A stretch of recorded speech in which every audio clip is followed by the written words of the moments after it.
kalau Bapak Ibu tidak memiliki cuti, itu bisa langsung dibatalkan pencalonannya.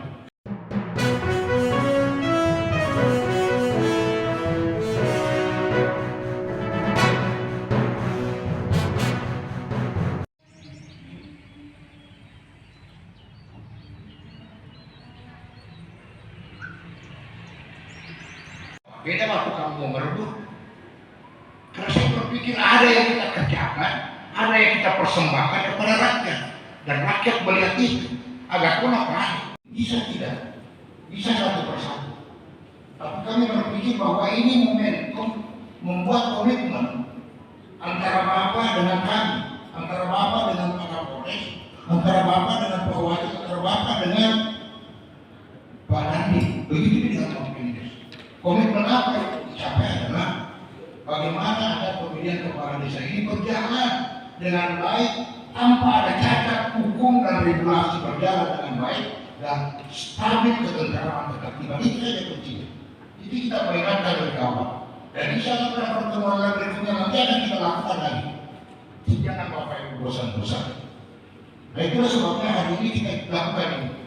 Dan sebelumnya kami juga melakukan kepada teman-teman yang ASN yang bersama. Kami juga serahkan seperti ini dan mengingatkan seperti ini.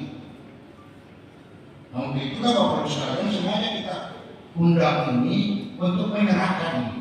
Dan ternyata Bapak Ibu sekalian, masih ada orang tadi, masih ada 6 orang calon yang tidak mengajukan permohonan ini. Dan memang kenapa? Kalau Bapak Ibu tidak memiliki cuti, itu bisa langsung dibatalkan pencalonannya karena tidak memenuhi syarat pencalonan kepala desa. Dan saya mau sampaikan kepada kita Bapak Ibu sekalian, untuk penandatanganan cuti ini saya toleransi kepada kita berakhir sampai dengan tanggal 22.